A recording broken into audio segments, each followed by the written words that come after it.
Hi, welcome to this preview video for a brand new game called Galactic Warlords Battle for Dominion.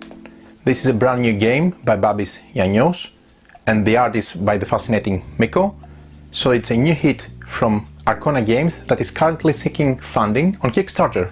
Please take a note that this is a prototype game that you see in front of you, so everything is a matter to be upgraded via the Kickstarter campaign that's going to be running soon as we speak. Even though the art of the game board and the cards, the mercenary cards and everything will probably look something similar, but all the miniatures and all the game components will be upgraded, and hopefully with the support of the Kickstarter backers we're gonna get some nice stretch goals, why not, so they can see the game even more upgraded by the campaign. Galactic Warlords is a card-driven game of tactical deployment and planet control. So in this game you play as one of the warlords, obviously, with sole purpose to establish your dominion over the contested galactic region and score the most points at the end of the game. You will do this by playing your hired mercenary cards from your hand in front of you in your personal player area, and each of these mercenary cards will come with their own assets, also with their own abilities. By using these assets and abilities, though, you'll be able to assert control over the planets in the contested galactic region, and at the end of the game you will score points for completing missions of these mercenary cards and the mercenaries that you have already taken under your control, and you'll be doing that by getting additional victory points. So whoever will get the most victory points at the end of the game will be the winner and the Galactic Warlord to be gossiped about. Okay, let's start with familiarizing ourselves with the basic concepts of the game. So what we see in front of us is the new designed game board. The artwork is very nice, it's much improved from the previous one, so the production has really kicked off here. So what we can see are the different sectors around the center of the game board and the core sector at the center. This is where the planet tiles are shuffled and put on the board, and the players will deploy their units on those planets later during their turns. In addition, at the bottom of the game we can see the Mercenary Market, the place where the mercenaries from the galaxy gather and wait to be hired. Players will hire, by drafting obviously, the mercenary cards from the designated area. In addition, at the top of the game board we can see the reputation track.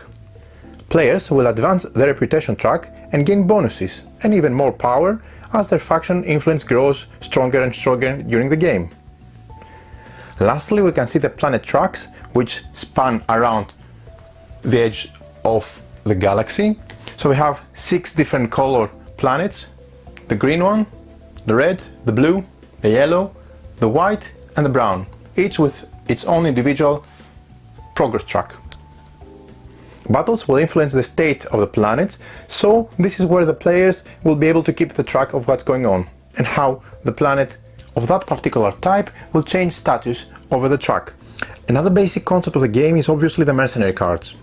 The mercenary cards share some common features. Let's have a closer look so we can get a bit more familiar with these mercenary cards. I'm gonna bring this closer for you to see. So what we can see in this on this mercenary card is obviously the Mercenary Actions, which are located on the top left here, the 2 symbols that we see. The main driver of the game, you will use these actions to deploy units, bombard planets, assassinate mercenaries, etc. So these are the core actions of the mercenary that you're going to hire from the market and use for your own cause. On the bottom left we can see the units and the number, the unit types and the number. Each mercenary comes with his number of units, so when you play a mercenary card in front of your tableau, it will give you control of these units over you, so you can use them in the game. When you gain units, you'll place them in your launchpad ready to be used. Your launchpad, we'll come to this later, is the bottom right, the last section from which your units will start to launch onto the game board. Following the anatomy of the mercenary card, we can see another thing which is on the top, the colored circle on the top left. Let me bring it closer for you. Yeah, so this is the Mercenary Missions, but this is the different type of missions on the top left. So by deploying units from your base and maintaining control of the planets of the appropriate type, you will accomplish the Mercenary Missions, which will give you at the end power, which is actually the victory points for winning the game. Last but not least, we have 2 half circles on the left and right middle section of the mercenary card. Each mercenary card has a pair of skills. When placed next to another mercenary, So we put a row, as you could imagine, mercenaries next to each other, and these circles will start to fill and make a complete circle.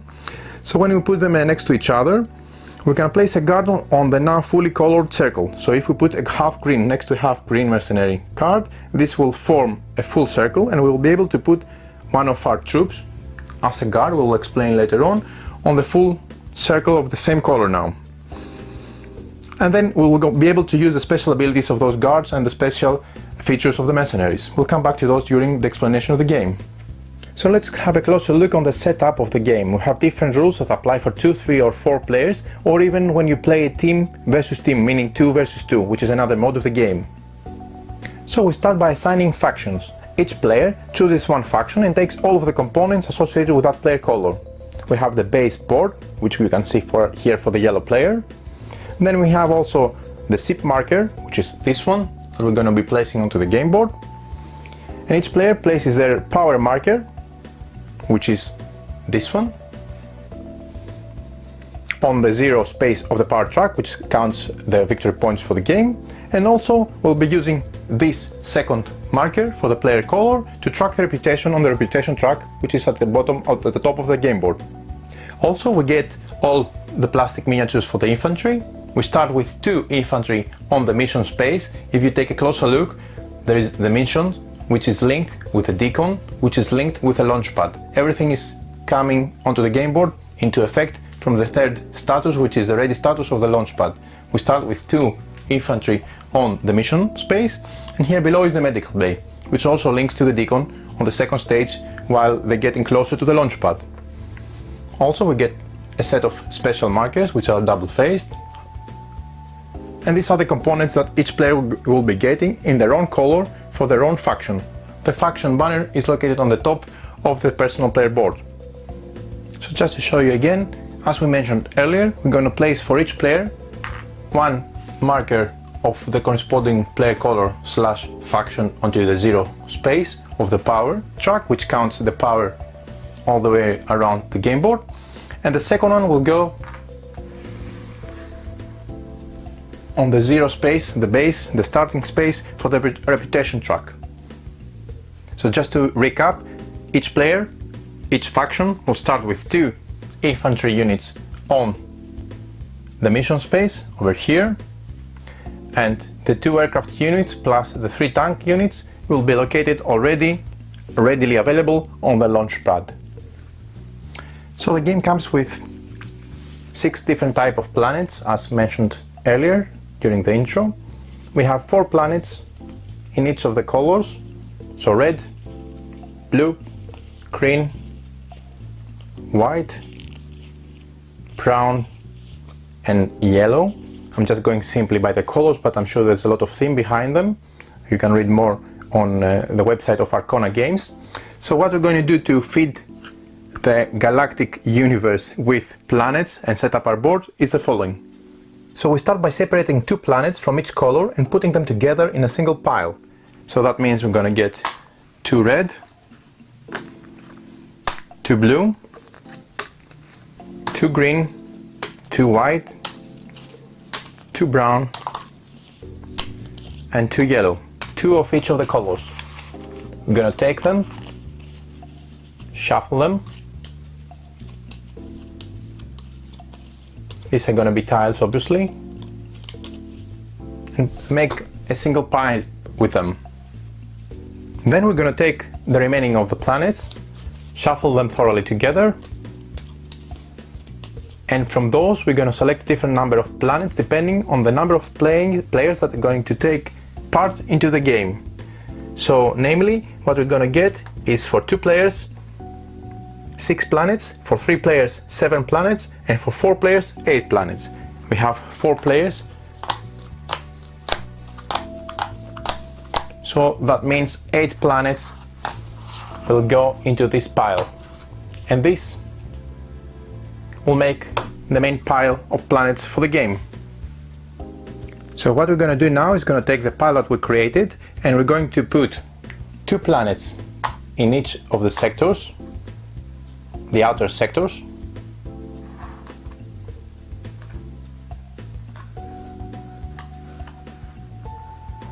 this new game board really looks very nice. I especially like the way that the focus area pops up very nicely compared to the previous design. I really prefer this much better. It really gives a better feeling. And the last thing that we're going to do, sorry, this was one more, is we're going to put one planet per player in the center core sector. So that means 2 planets in each of the outer sectors, as you can see, and one planet per player in the core center. Last but not least, what we do is we reveal all the planets in the middle sectors. That means the bottom, the core, that's nice, and the top. So these are all revealed to create a unique modular setup for each game. Next step, we take the support cards, which have this back cover, very nice art by the Miko. He's one of my favorite artists, if not the favorite, to be honest. His work is really nice, and Arcona Games really made a hit by selecting him for this illustration of this game. So without me fluffing anymore, just shuffling the support cards and deal 1 to each player for the setup. You can consider those support cards like some kind of lesser strength mercenaries. We're gonna come back and explain them during the game, but for the time being we just give 1 to each player and we're ready to proceed. So next we deal mercenary cards. The deck is arranged differently depending on the number of players participating in the game. So with 2 players we're gonna take the deck, separate the 30 cards marked with the 2 in the lower right corner, shuffle the cards and deal 5 to each player. In a 3-player game, we're going to shuffle all 40 mercenary cards, and instead we're going to remove 7 cards at random from the game to form the remaining deck of 33 cards. Then we deal 5 to each player. Last, in a 4-player game, we shuffle all the 40 mercenary cards, and instead we remove only 4 cards, and then we're going to have a deck of 36 cards, and then we deal again 5 to each player. Now during setup, we have to discard some mercenary cards. Each player must choose 2 mercenary cards to discard from his hand. We shuffle those cards back into the main mercenary deck, and then we reveal the top 4 cards from this deck to form the Mercenary Market, which has 4 slots open, and this is the deck. So the last thing we do is we prepare the reputation track. We take those reputation action markers, we face them down, we shuffle them, and then we reveal and place 1 on each of the slots of the reputation track. So this will be something like that. This will go here, and this, say, it's going to go here. Now the objective in Galactic Warlords, Battle for Dominion, is obviously to get the most power points, victory points, at the end of the game. And there are 3 ways to gain victory points within the game. First, you can do that by deployment. When you deploy units on planets, for example, by doing a deployment action, we're going to come back to this. So when you deploy units on a planet, then what you're going to do is you're going to take power points, meaning again victory points, according to the status of the planet on the planet track. So for example, the blue player placed 3 units on this yellow, deployed 3 blue units, infantry units on this yellow planet, and we're going to check the track of the blue planet, and that player is going to receive that many victory points for his deployment. So just to see our example again, the blue player deployed 3 units on this yellow planet. The status of the track of the yellow planet has moved 3 spots on the yellow planet track. It is 1, 2, 3 because we have revealed 3 yellow planets, and that means that during this deployment the player will get the points, the power points at the bottom of this track. You see 0, 1, 1. So for this deployment the player is going to get 1 power point. So another way to gain power points is by gaining reputation. Each time you gain reputation, you'll be able to gain either a game bonus or power points. So in this example, when the red player gains a reputation, he's going to move one step to the right and he's going to select between gain one infantry unit for his base or gaining at the bottom the two reputation, the two power points here. This is the second way of gaining power points. So the third and last way to gain power points, again victory points, during the game is via missions. At the end of the game you will gain 2 power points for each planet you control that matches its symbol in the upper left corner of your mercenary cards, the mission symbol. So for this example here we have 2 units, 1 infantry and 1 tank unit on a yellow planet, and we have 3 mercenary cards with the yellow mission symbol. That means that we're gonna get 2 power points for each mercenary card. Because we have 3 mercenary cards, that will be 2 times 3, that will give us 6 power points in total. If for example we had 2 mercenary cards and say this was a yellow planet and we also had another 2 units here, then what we will get is 2 power points per mercenary card with a yellow planet symbol, so the yellow planets will give the player 8 power points in total. So let's talk a bit about gameplay. As you can see at the bottom of each player personal board, we have the reminder of the round phases of a player's turn.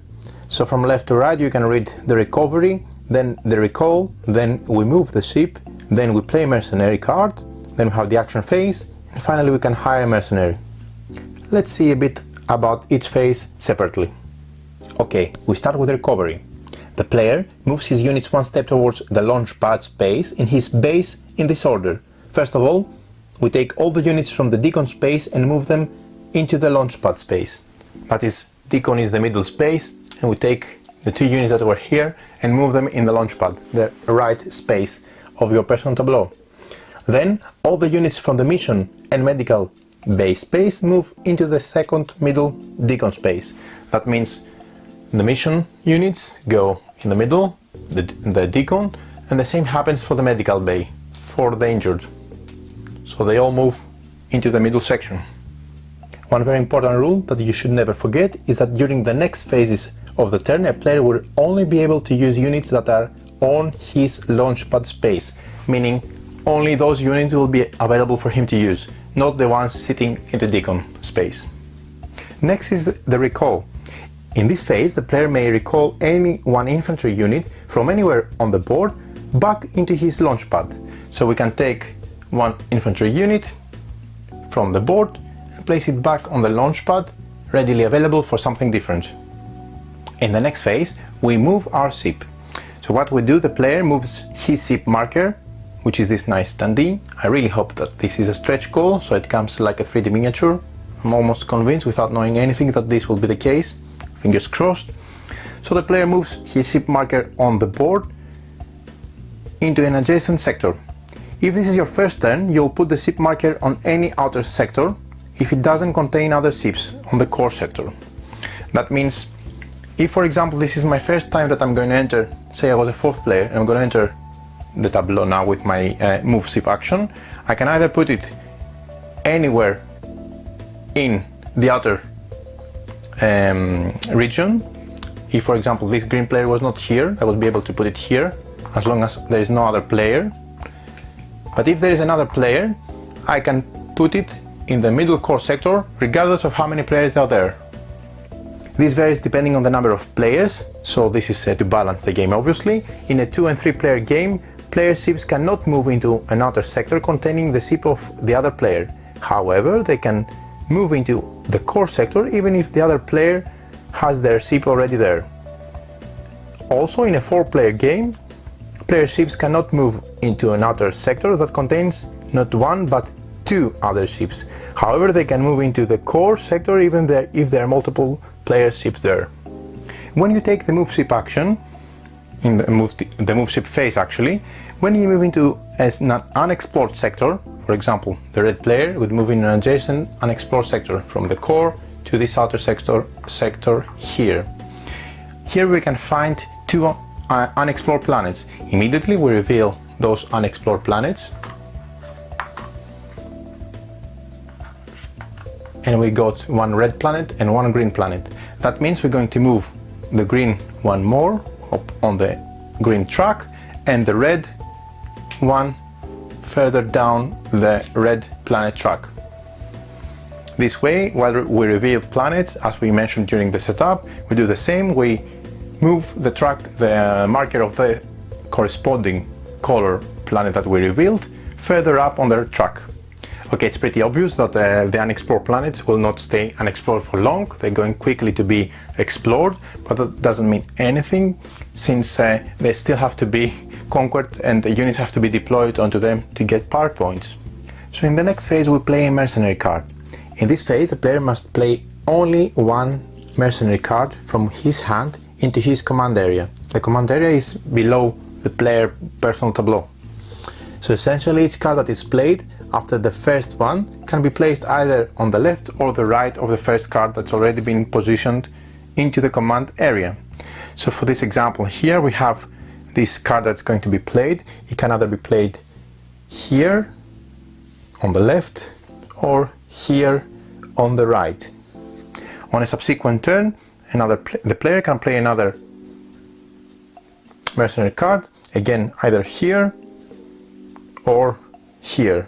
We're going to see the benefits and the strategy behind the placement of those mercenary cards in this command line. Here comes a nice mechanism of the game when we place a mercenary card, like doing so. If the mercenary card that we just placed forms a fully colored skill circle, here we can see a green one, then we're able to place an infantry unit from our launch pad. I remind you that the launch pad is the readily last section of the personal tableau. We can take one infantry unit from this launch pad and place it on this fully colored circle that we just created. This is now considered to be a guard. So following the example, we could have another here and another card, say here for example. So a mercenary card is considered to be guarded if it has at least one guard on either of their sides. So if that was here, both those two mercenary cards would be guarded. The same goes for this one. So if you have a guard on each of the two sides, then this mercenary card is considered to be guarded. And what are guards for, you are asking? So guards are to protect both the mercenaries they cover from the Assassinate Action, and also to be able to play a skill action, as we're going to see later on. So what happens with the Assassinate Action? An Assassinate Action may target either a guard or a mercenary without a guard on both sides of the card. So these cards here are protected from assassination because they have a guard. The guard needs to be assassinated first. This is why it's called the guard. When this is not here, then both those cards are vulnerable to an attack of the assassination. They are also used to play the skill actions of the mercenaries. We're going to see how the skill actions work. So guards can also be used to play certain skill actions that your mercenaries possess. The next time you place a guard on a fully colored circle, when you have two guards on two circles of the same color, you may play the skill action of that color. Each skill can be played once per game per player, so you need to choose wisely when to use the special skills. So in order to play this skill, we'll need to have not only one, but two fully guarded green circles in order to play the green action. So let's see a closer look on what each special skill does. By removing the guard, we can play the skill action of that specific color. So the red one, which has this pistol, it's the heavy assault. You can wound an opponent's unguarded mercenary or kill one opponent's guard. The green one, which is the one previously covered, which is here, is the orbital bombardment. You can destroy all units on a single planet, where your ship is located, obviously. Then we can have, for example, the blue, which is call for support. Then you draw two support cards. I remind you, this is the back of the support card deck. We're going to come back to those in a bit. And finally we can have the yellow, which is this symbol here in the middle. And this is the covert ops. Then you play deploy action on any planet on the board. You can also have guards as reinforcements. You can use the guards you have to defend planets you control when you're being invaded. We're gonna see this during the deploy action. So the next phase of the game is the action phase, where all the actions take place. You may choose to play any or all of the actions on the mercenary card you just placed during this turn. Remember, each turn you play one and only one mercenary card. However, when you choose to play one of the actions, you have to resolve the action, the first one, to proceed to the second one. During this phase you may also play at most one support card from your hand. So the mercenary action cost. In order to play most of the mercenary actions, you will need to put a troop or other type of unit from your barracks into the mission space. So gaining reputation with actions. So some of the actions in the game will let you gain reputation as you play the mercenary card with a specific icon. So for example, if I play this card here, you see I can activate the bombardment icon, which allow me to move my reputation track to the next slot because I fulfilled the first space. So what are the bonuses of the reputation track? We can see from left to right. We can either get at the top a bonus or at the bottom the power points. So let's get from left to right what we get as a special bonus. We see the icon of this +1 infantry unit. That means that a fighter joins your cause and immediately you put an infantry unit from your reserves onto your launchpad space readily available. Then the next one we see on the right is the +1 with the new friends, so immediately we draw a new support card. This is this bonus over here. Another bonus we can get from the reputation track is the need a hand bonus, which has the tools crossed, make an X. Then we get to repair a tank that we have already out of the game due to being destroyed, and we put that unit back into the launchpad, readily available. Last, the next one is the recovered units one, the one that shows the back arrow, and this is immediately you perform a recovery of all of your infantry units. After you have gained reputation from playing an action, you proceed to resolve the specific action. So let's start examining the actions.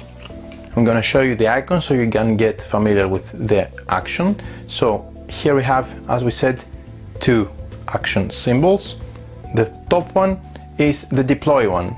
We can deploy up to 3 units from our launch pad onto a planet that it's in a sector where our spaceship is actually located.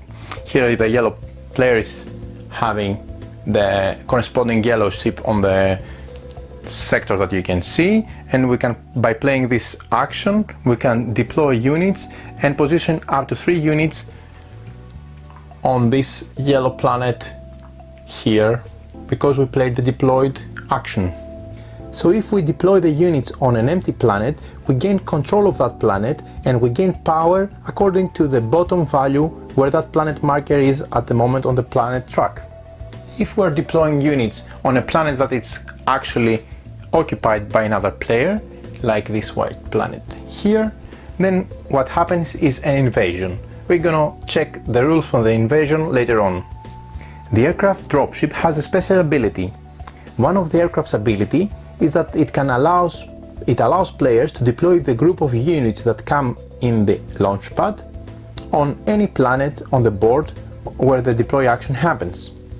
So we can actually deploy not only where our spaceship is located, but we can, if we launch directly from the launch pad with an aircraft dropship, we can deploy on a different planet because we were using the dropship.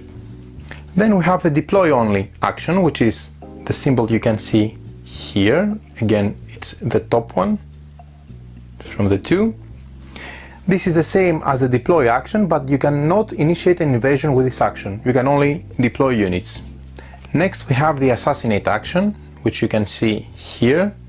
It's the second icon with the pistol. Very nice illustration. So you can send one infantry unit from your launchpad space to your mission space, meaning at the beginning of your personal tableau, 2 steps back. And by doing so you can put a wound marker on an unguarded opponent's mercenary card if that opponent has at least 2 mercenary cards in his command area, or you can kill an opposing guard. If you kill a guard, you put that unit to its honor medical bay. Very, very important, wounded mercenaries do not score power points at the end of the game, and this is how you do damage to your opponents. The wound markers are shown here. So when you assassinate, you position wound markers on the enemy mercenary cards, actually making them ineffective for victory point scoring at the end. Next, we have the Subterfuge, which is the symbol you can see now on your screen. This is the one, again, sitting second. This one.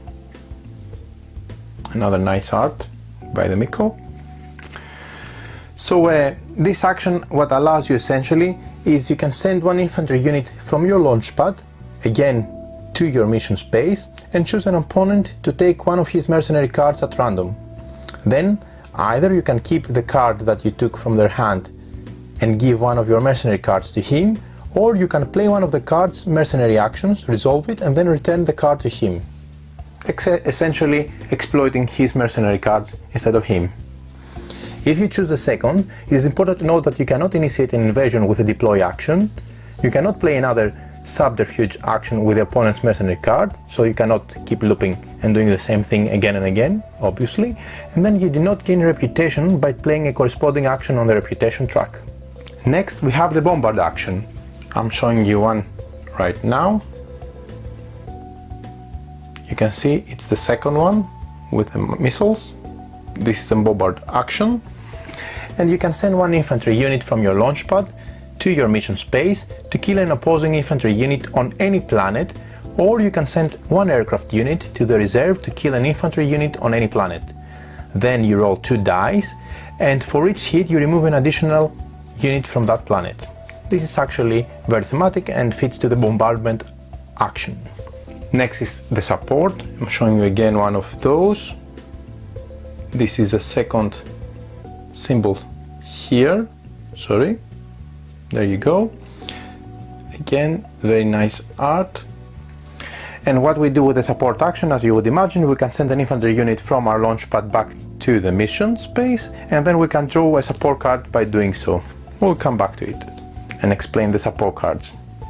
Last but not least, we have the Recon Action, which is shown here. Again, this is a second icon at the bottom. This is the Recon Action.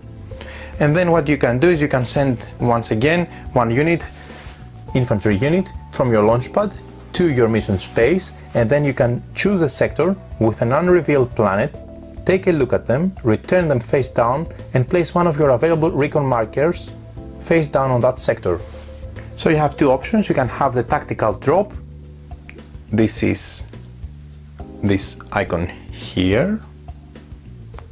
So it comes in the player's colors. So when you do that, you can, when you enter the sector that you already have this icon marker on it, you may turn this marker face up, and then you can play deploy only action on a planet in the section, in this sector. Then you return the marker to your supply, so you can do it again in the future. The other one you can use is the jump coordinates, which is this one, but I believe, if I'm not mistaken, the icon may change. So it has a telescope or something like that. So when you do the jump coordinates during your move ship phase, instead of moving the ship to an adjacent sector, you may turn this recon marker face up and move your ship to a sector where you have this icon marker onto your tableau. So you can go directly there instead of going adjacent. So you can basically transport further away depending on your strategy. Now, do you remember the support cards that we were mentioning all this time along? These have this nice back. So what happens here is your support cards represent lesser mercenaries and guilds in the galaxy that either want to help you with your cause, or they want to gain one favor later on from you. So what you do is these actions can be played as a bonus action during the action phase, and you can do, depending on the icon, the following. So if you place the Assassinate, which is this one, you can see the Assassinate icon. There you go. So you can play an Assassinate Action by doing so. Another one you can do is you can play a Recon Action, as we explained before, by playing this support card. Then you can play a Subterfuge action by playing the respective action as a support. You can play a deploy only action with this symbol. And last but not least, you can play this card, which is a blockade. So you can play when a player plays a support card, and you can block it by doing so and playing this card yourself. So let's come back to invasion and combat. As we mentioned before, in the deploy action section, if we deploy units on a planet already occupied by another player, another faction, then invasion occurs. The steps that we follow for invasion are simple, and the first thing that happens is a planet devastation. Say for example the red player invades this yellow planet occupied by the blue player. So he is sending his troop with a deploy action. So what happens is planet devastation, and the track of the yellow planet will move one step backwards. So this actually indicates that the devastation is happening due to the massive battles that are taking place between the players, causing damage to the natural resources and the infrastructure and all the progress of the planet. Therefore, the yellow track will move the yellow planets one step backwards. The second thing that happens during an invasion is the chance for defender reinforcements. If the defender has fewer units than the invader, he may reinforce the defending units with one additional infantry unit only before the start of the battle. He can do so by taking a guard from a mercenary in his command area and place it on the planet that it's actually been invaded. This is another use of the guards on the mercenary cards, and be careful to have enough to use wisely as they come along during the invasions. Additionally, if the guard was placed on a mercenary that matches its mercenary mission with the planet being invaded at the moment, meaning the color of the planet, then the defender can perform an additional defending maneuver that counts for the first round of the combat only. If the guard was sitting on a blue circle, then we have efficient targeting, which means after the roll, the defender may re-roll any amount of dice. If the guard was sitting on a yellow circle, then we have the bolster maneuver, defending maneuver. That means that we gain the invader bonus for the roll. If the guard was sitting on a red circle, we can have a fortify defending maneuver, which means the defender gains an additional die. This happens again only for the first round of the combat, I remind you. And the last is the green. If the guard was sitting on a green circle, then we have the first strike, which means the invader rolls -1 die. Then the third thing that happens is players roll. During this step, both players roll dice to determine the number of the hits that they inflict on the opponent. Regardless of any combination of units that a player may have during the battle, a player can roll a maximum of 3 dice per battle. Here is a battle chart that defines what happens with respect to each unit and each unit amount. Let's check the summary on the battle chart depending on the unit amount and the respective dice amount that we're going to be rolling in each time. So if we have one single infantry unit, whether we're invader or defender, we're going to be rolling 1 die. If we have 2 or 3 infantry units, again, both invader and defender rolls 2 dice. For each tank used in the battle, the invader rolls 1 die, but the defender rolls 2 dice. And last, we have the aircraft, which again gives 1 die to each invader or defender using it in the battle. Now, besides the infantry, both tanks and airdrop and dropships have some special abilities. Special cases happen with tanks being used in the battle. So what's the case is the heavy siege, all dice with the nuclear symbol, which is, let me show you an example. It's this one, whether the normal hit is that one. So it's all dice with the nuclear symbol bonus, hit if you are invading during the whole invasion. Now also for the dropship, we've seen that you can use it to deploy regardless of where your main spaceship is on which sector. You can use a dropship from your launchpad to drop wherever you want. This is the purpose of the dropship. But also you can have the evacuate special ability, which means that you may use the aircraft on the planet to evacuate all units to launch bay, just to retreat essentially. And you can have an air support, then you reroll one die after rolling in phase 3 of the battle. So then we're going to have the 4th and last section, actually we have 5, but the 4 is the one before the end, which is the casualties. So each die has 3 combat results. I'm going to show you the 3 ones here.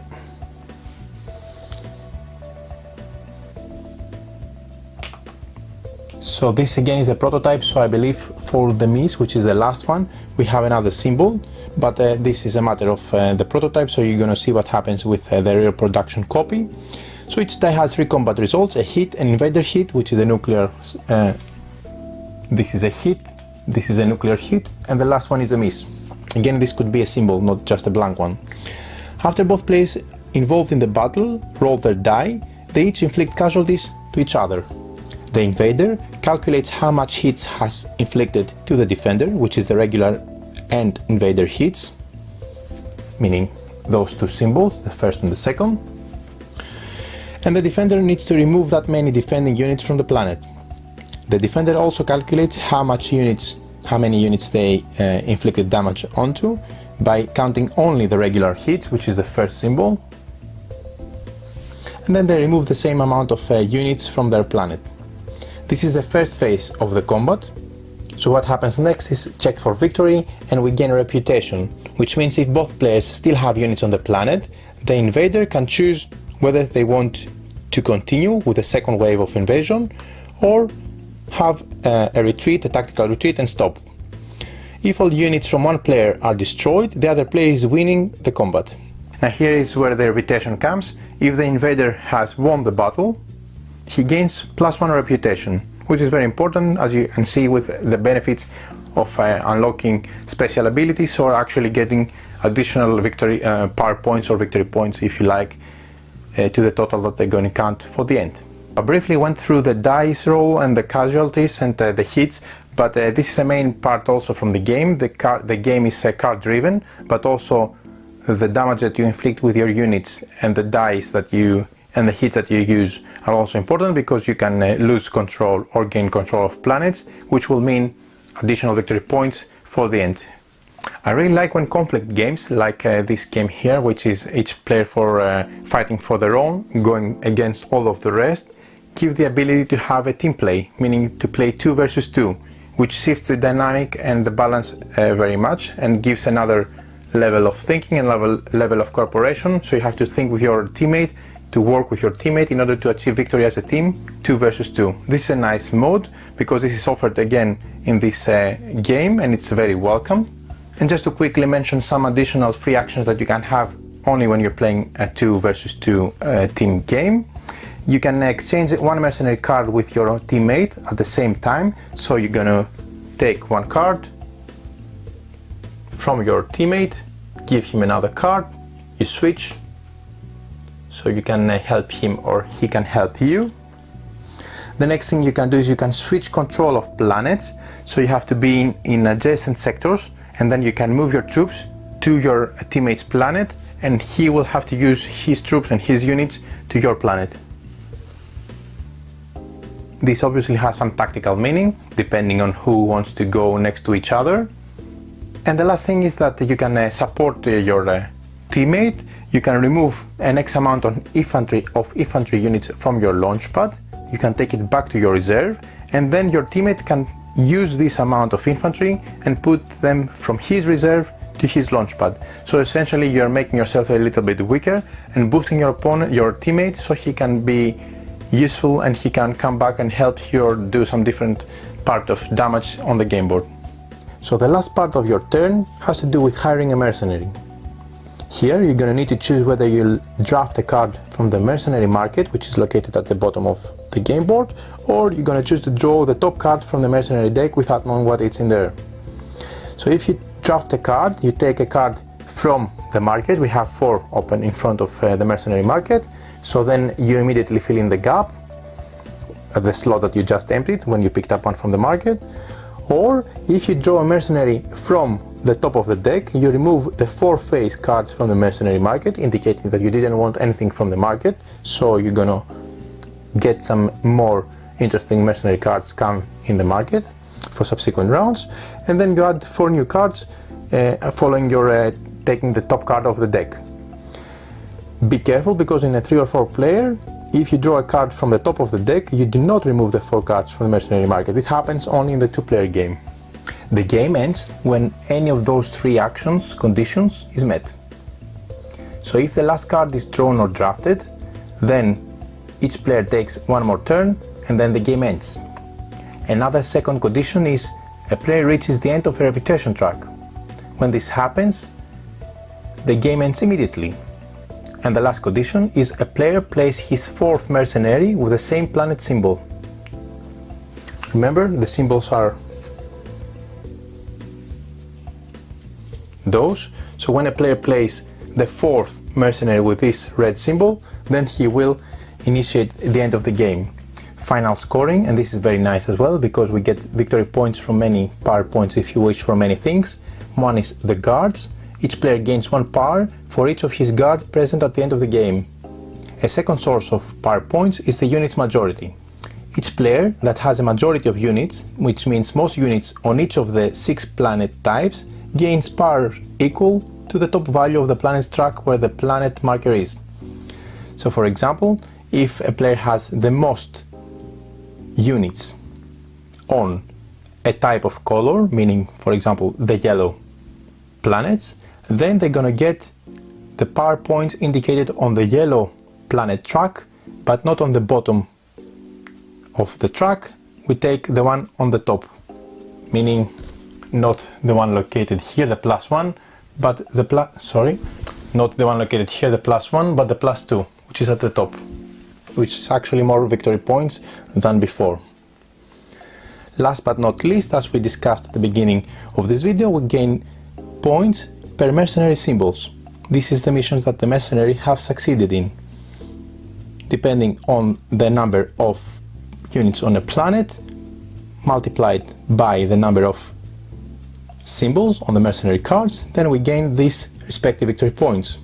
Players total the victory points or power points from each of those 3 sources of VPs, and then the player with the most victory points is the Galactic Warlord of this game. Galactic Warlords uses very simple rules and very efficient and simple mechanics. It has very small learning curve, and it easily captured after 1 or 2 turns from each player. The area control blends very well with the skills and the abilities of the mercenary cards, and also the mechanics make sense and fit well together. There's some really cool ideas from the game designer here.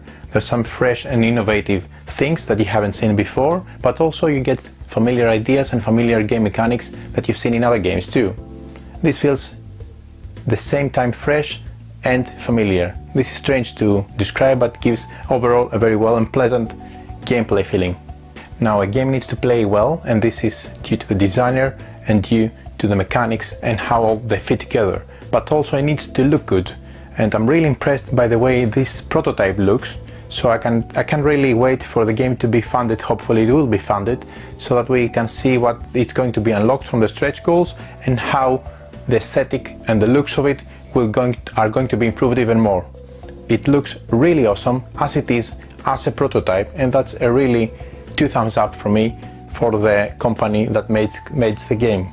After Small Star Empires, this is the second game from Recon Games, and this company really starts putting the foot on the scene from themselves, which they pay a lot of attention to the details, and also they seem to be doing very well with the production of the games. So, with fingers crossed, this game is going to be funded and we're going to see it in our library very soon.